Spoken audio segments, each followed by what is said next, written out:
What happens when moving a mailbox ignites the neighborhood feud, pitting health needs against long-standing traditions?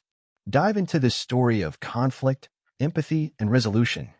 Discover how small choices can spark big change and what it takes to rebuild trust. Like and subscribe to stay updated on more thought-provoking stories.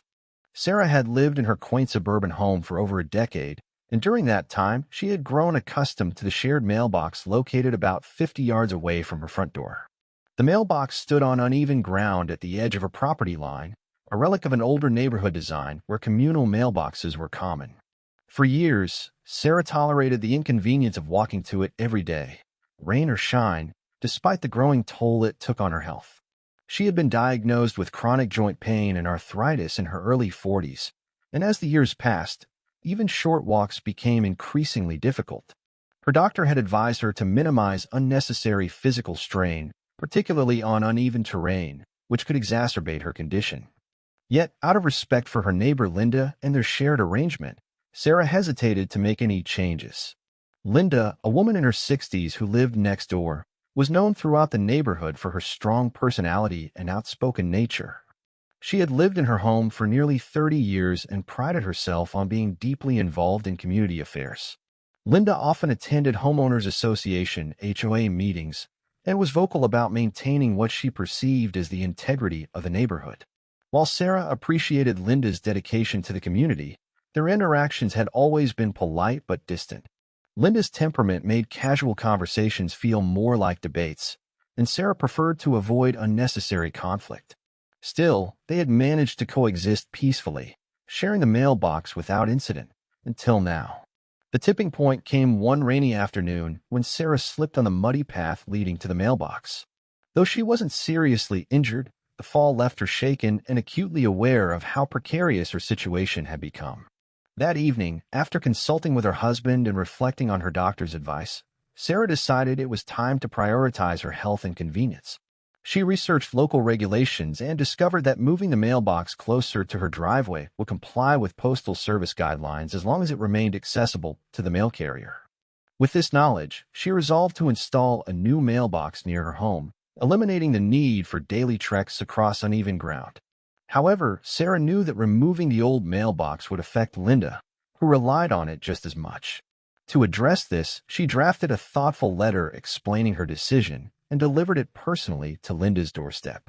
In the letter, Sarah outlined her medical reasons for the change and offered to assist Linda in finding alternative solutions, such as installing a separate mailbox for her use.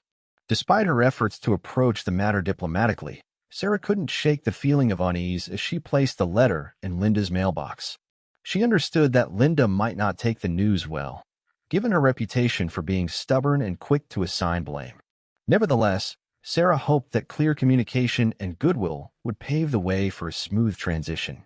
Little did she know, this seemingly practical decision would soon spiral into a contentious dispute that tested the boundaries of neighborly civility. When Linda first received Sarah's letter, her initial reaction was one of disbelief. As she read through the carefully worded explanation detailing Sarah's medical necessity for moving the mailbox, Linda's mind raced with suspicion rather than empathy. Known for her strong political views and combative demeanor, Linda immediately interpreted the move as something far more sinister than a simple act of self-care. To her, the relocation of the mailbox wasn't just an inconvenience. It was a calculated affront, a deliberate attempt by Sarah to assert dominance or undermine her autonomy. Linda had always been sensitive to perceived slights, especially those she believed stemmed from ideological differences, and this situation seemed tailor-made to ignite her ire. By the time Sarah installed a new mailbox near her driveway and removed the old one, Linda's simmering frustration had escalated into outright anger. She stormed over to Sarah's house the very next morning, her face flushed with indignation. "How dare you do this without consulting me properly?" Linda demanded, her voice sharp enough to cut through the crisp morning air. Sarah, caught off guard by the intensity of Linda's response, tried to explain again, emphasizing her health concerns and offering to help find a resolution. But Linda wasn't listening. Instead, she launched into a tirade, accusing Sarah of harboring ulterior motives rooted in politics. "This isn't about your so-called health issues," Linda spat. You're doing this because you think I'm some backward conservative who doesn't deserve convenience." Sarah blinked, momentarily stunned by the accusation. She had never discussed politics with Linda beyond surface-level pleasantries at HOA meetings. Yet here Linda was, framing the entire situation through a partisan lens. "Linda, please," Sarah said gently, trying to defuse the tension. "I gave you my doctor's note. This is about making sure I can stay healthy and independent." But Linda waved the explanation away dismissively. "Oh, spare me the sob story," she retorted. "If you really cared about fairness, you'd have left things the way they were. You're just like all the others, always looking for ways to push people like me out." The confrontation grew heated as Linda continued to escalate the argument. She accused Sarah of using her medical condition as an excuse to disrupt their shared arrangement, claiming that the old mailbox had worked perfectly fine for decades. "What's next? Are you going to pave over the sidewalk too, just because it's easier for you?" Linda sneered. Her tone carried a mix of condescension and hostility, leaving Sarah feeling both frustrated and helpless. No matter how many times Sarah reiterated her genuine reasons for the change, Linda refused to entertain the possibility that her actions weren't malicious. Instead, she doubled down on her accusations, painting Sarah as someone driven by spite rather than necessity. As the argument wore on, neighbors began to peek out of their windows, curious about the commotion. Embarrassed but unwilling to back down, Sarah attempted one last appeal to reason. "Linda, I've already explained everything. If there's anything else I can do to make this easier for you, let me know. But my health has to come first." Linda, however, remained unmoved. "Don't bother pretending you care," she shot back. "You've made your choice, and now you'll see the consequences." With that parting remark, Linda turned on her heel and marched back to her house, slamming the door behind her. The fallout didn't end there. Later that day, Sarah noticed Linda speaking animatedly with another neighbor, gesturing toward her new mailbox with obvious disdain. It was clear that Linda intended to rally support for her cause, framing Sarah's decision as selfish and unreasonable. By evening, whispers of the disagreement had spread throughout the neighborhood, turning what should have been a private matter into fodder for gossip. Sarah felt a knot tighten in her stomach as she realized the full extent of Linda's determination to turn the situation against her. What had started as a straightforward effort to improve her quality of life had spiraled into something far more complicated and personal than she ever could have anticipated.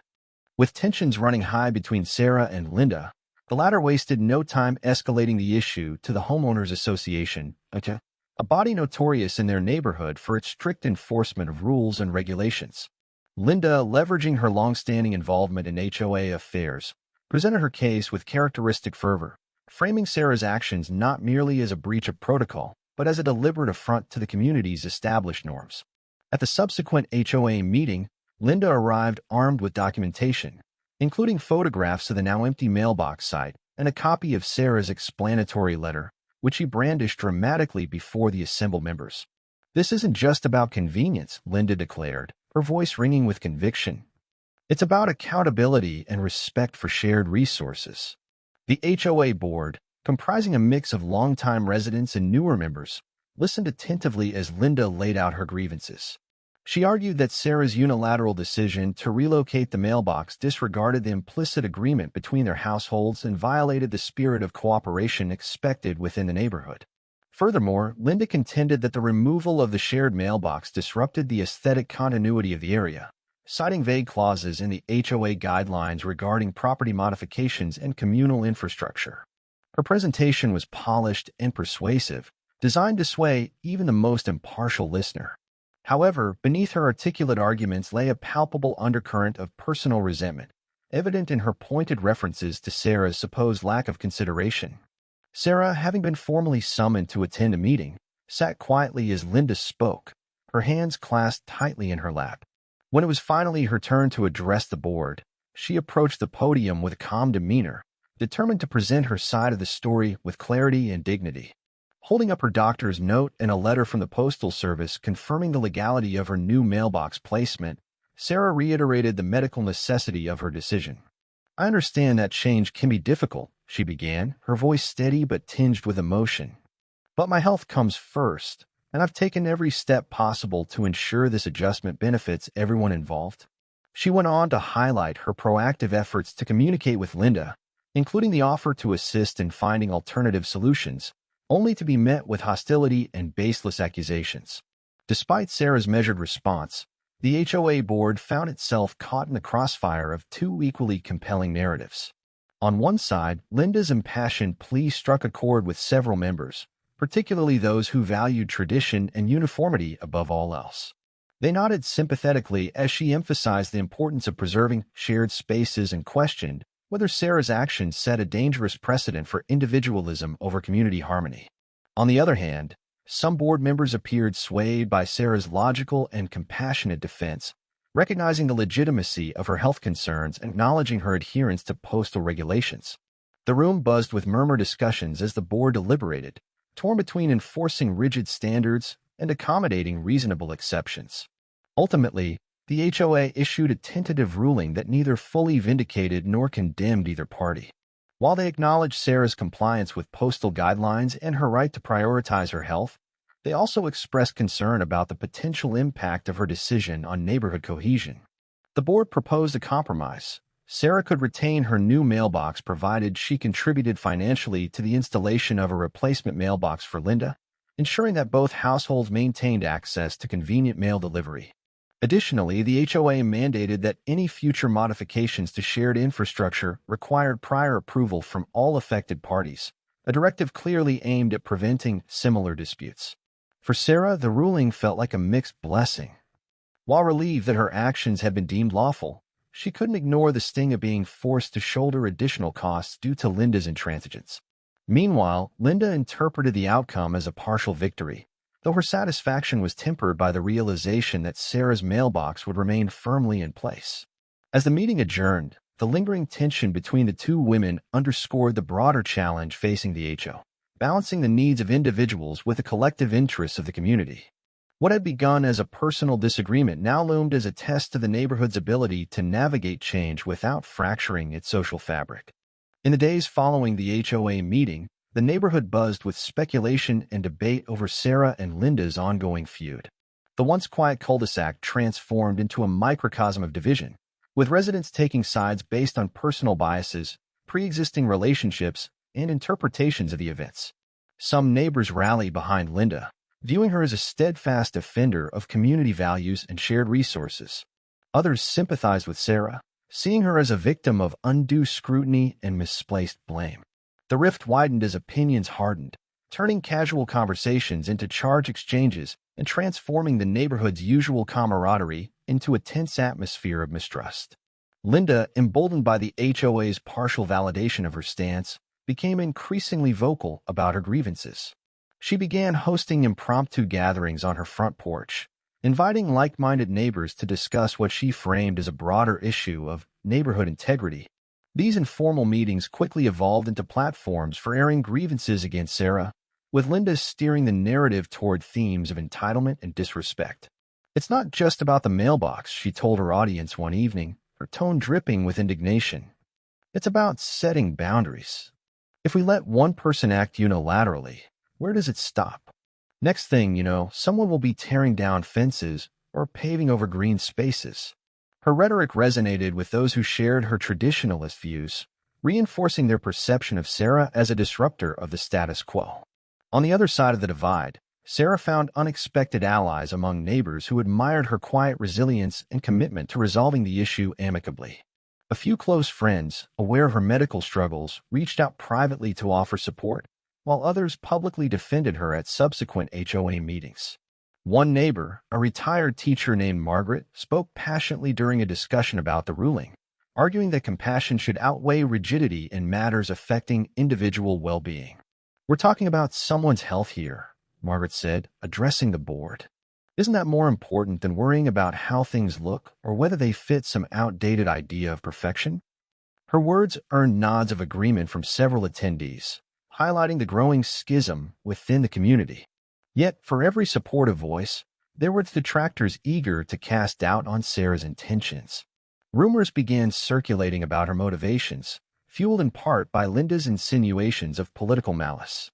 Some neighbors whispered that Sarah's decision was less about her health and more about asserting independence or gaining an advantage.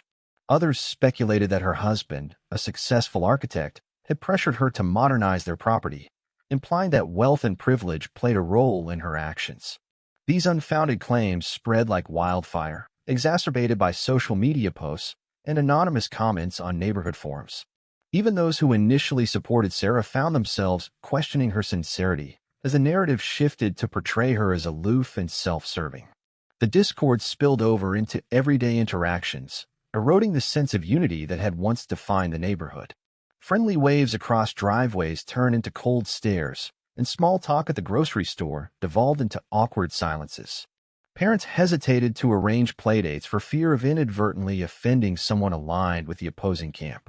The annual block party, a cherished tradition meant to foster community spirit, became a source of anxiety as organizers debated whether to cancel it altogether.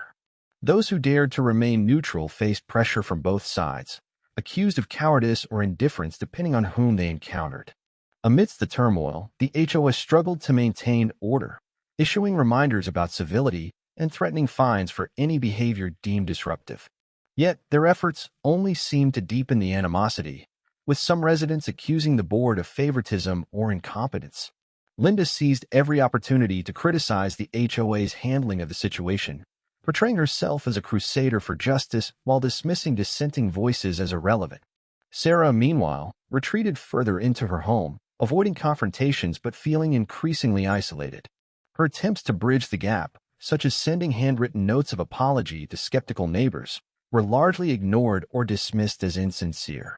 By the time autumn leaves began carpeting the streets, the neighborhood bore little resemblance to the harmonious enclave it had once been. The mailbox dispute had metastasized into something far greater, exposing fault lines that had long lain dormant beneath the surface. Trust, once taken for granted, now felt fragile and conditional, replaced by suspicion and resentment. For Sarah and Linda, the conflict had become a personal battle of wills, each woman entrenched in her position and unwilling to yield. And for the rest of the community, the question lingered. Could they ever return to the days when disagreements were resolved with a handshake rather than a lawsuit? As the weeks dragged on and the neighborhood descended further into discord, it became clear that neither Sarah nor Linda was willing to budge from their entrenched positions. The HOA, overwhelmed by the mounting tension and unable to enforce a lasting resolution, decided to bring in a professional mediator to facilitate a constructive dialogue between the two women. The mediator, a seasoned conflict resolution specialist named Claire Bennett, was recommended by a mutual acquaintance who recognized the urgency of the situation. Claire's reputation for impartiality and her ability to navigate emotionally charged disputes made her the ideal candidate to untangle the web of resentment and misunderstanding that had ensnared Sarah and Linda. The mediation session took place in the neutral setting of the community center, a space deliberately chosen to minimize feelings of territoriality or bias. Both Sarah and Linda arrived separately, their body language stiff and guarded, betraying the apprehension they felt about confronting each other again. Claire greeted them warmly, her calm demeanor immediately putting the women at ease. After brief introductions, she outlined the ground rules: no interruptions, no personal attacks, and commitment to listening actively. Our goal today, Claire explained, is not to determine who's right or wrong, but to find a way forward that respects both of your needs and preserves the integrity of this community. The session began with each woman sharing her perspective, uninterrupted by the other. Sarah spoke first, her voice steady but tinged with exhaustion. She recounted her journey, from the physical toll of walking to the old mailbox, to her doctor's recommendations, to her sincere attempts to involve Linda in the decision-making process. "I never wanted this to become a fight," she admitted, her eyes glistening with unshed tears. "All I wanted was to protect my health and make life a little easier for myself. I thought if I communicated openly, we could find a solution together." Linda listened silently, her arms crossed tightly across her chest, but her expression softened slightly as Sarah concluded. When it was Linda's turn, she hesitated for a moment before launching into her own account. Her tone was defensive at first, echoing the grievances she had aired at the HOA meeting. But as she delved deeper, cracks began to appear in her armor.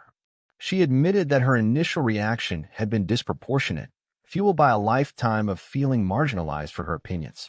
"I've spent years fighting to keep this neighborhood the way it should be," she said, her voice trembling. "And when Sarah moved that mailbox, it felt like everything I stood for was being dismissed. Maybe I overreacted, but it wasn't just about the mailbox. It was about being heard." For the first time, Linda acknowledged the emotional weight she carried, revealing vulnerabilities that had previously been masked by her combative exterior. Claire skillfully guided the conversation, helping both women identify the underlying fears and assumptions driving their actions. She pointed out how Sarah's focus on practicality had clashed with Linda's emphasis on tradition, creating a fundamental disconnect in their communication. "It seems like you both value fairness and respect," Claire observed, "but you define those concepts differently. Sarah sees fairness as prioritizing individual needs, while Linda associates it with upholding shared agreements." This insight resonated with both women, prompting them to reflect on their respective priorities. As the session progressed, Claire introduced a series of exercises designed to foster empathy and collaboration. One exercise involved asking Sarah and Linda to imagine themselves in each other's shoes. Sarah described the frustration of feeling misunderstood and unfairly judged, while Linda articulated the loneliness of standing up for unpopular causes. Another exercise encouraged them to brainstorm potential compromises, shifting the focus from blame to problem solving. Slowly but surely, the walls between them began to crumble. By the end of the session, Sarah and Linda had reached a tentative agreement. They agreed to split the cost of installing a new mailbox for Linda, with Sarah volunteering to oversee the project to ensure it met both their expectations. More importantly, they committed to regular check-ins facilitated by Claire to address any lingering concerns and prevent future misunderstandings. As they shook hands, a gesture that felt both tentative and hopeful, they acknowledged the hard work ahead but expressed gratitude for the opportunity to rebuild trust. The mediation marked a pivotal turning point not only for Sarah and Linda but also for the neighborhood. Word of their progress spread quickly, inspiring other residents to reconsider their roles in perpetuating the divide. Several neighbors organized a potluck dinner aimed at fostering reconciliation, inviting both women to attend as honored guests. While the scars of the conflict wouldn't disappear overnight, the seeds of healing had been planted, nurtured by the courage of two women willing to confront their differences and seek common ground. The aftermath of the mailbox dispute brought profound lessons for Sarah, Linda, and the entire neighborhood, reshaping their understanding of conflict, communication, and community. For Sarah, the experience underscored the importance of patience and persistence in advocating for oneself while remaining open to compromise. Initially, she had approached the situation with a belief that clear explanations and good intentions would suffice to resolve any objections. However, she came to realize that effective communication often requires more than logic. It demands empathy, active listening, and a willingness to validate the emotions of others. Reflecting on her journey, Sarah admitted, "I thought I was being considerate by explaining my reasons up front, but I underestimated how much Linda needed to feel heard. I learned that sometimes it's not enough to say what you mean. You have to show people you care about their perspective too." For Linda, the dispute served as a mirror, forcing her to confront the ways her strong convictions and fear of marginalization had clouded her judgment. Through the mediation process, she recognized that her initial reaction had been rooted in defensiveness rather than reason. "I let my pride get in the way," she confessed during a later HOA meeting. "Instead of seeing Sarah's decision as a personal attack, I should have seen it as an opportunity to collaborate. I've always prided myself on standing up for what I believe in, but I forgot that standing up doesn't mean shutting others down." This newfound self-awareness prompted Linda to reassess her approach to conflict, vowing to channel her passion for advocacy into fostering understanding rather than division. The neighborhood, too, emerged from the ordeal with a renewed appreciation for the fragility of community bonds and the power of collective action. The dispute exposed underlying tensions that many residents had ignored or dismissed as minor inconveniences. Yet, it also revealed the strength of their shared desire to preserve harmony. The potluck dinner organized in the wake of the mediation became a symbol of this recommitment, drawing neighbors together in a spirit of reconciliation. Conversations flowed freely, with laughter replacing the strained silences that had characterized recent months. One attendee remarked, "It's funny how something as small as a mailbox could remind us of what really matters each other." In the months that followed, tangible changes began to take root. The HOA implemented new policies encouraging open dialogue before disputes escalated, mandating mediation sessions for contentious issues, and creating a neighborhood liaison role to facilitate communication. Residents embraced these initiatives, recognizing them as tools to prevent future conflicts from spiraling out of control. Additionally, inspired by Sarah and Linda's example, several neighbors formed a community wellness group focused on supporting one another through life's challenges. Whether organizing meal trains for families dealing with illness or hosting workshops on stress management, the group embodied the spirit of mutual care that had been reignited by the dispute. For Sarah and Linda, the transformation was most evident in their evolving relationship. While they would never become close friends, they developed a respectful rapport built on mutual acknowledgement of their differences and shared humanity. Linda occasionally stopped by Sarah's house to chat, her visits marked by genuine curiosity rather than criticism. Similarly, Sarah made a point of involving Linda in decisions that might affect their shared property line, ensuring her neighbor felt included and valued. Their interactions, though infrequent, carried a warmth that hadn't existed before, serving as proof that bridges can be rebuilt even after significant damage. Ultimately, the mailbox dispute taught everyone involved that communities are not immune to conflict, but they are strengthened by how they respond to it. By choosing to engage rather than retreat, to listen rather than accuse, Sarah, Linda, and their neighbors demonstrated the resilience of human connection. The new mailbox, once a source of contention, now stood as a testament to their ability to adapt and grow. And as the seasons changed, bringing fresh blooms to the neighborhood gardens, it became clear that the real transformation had occurred not in the placement of objects, but in the hearts and minds of those who called the community home.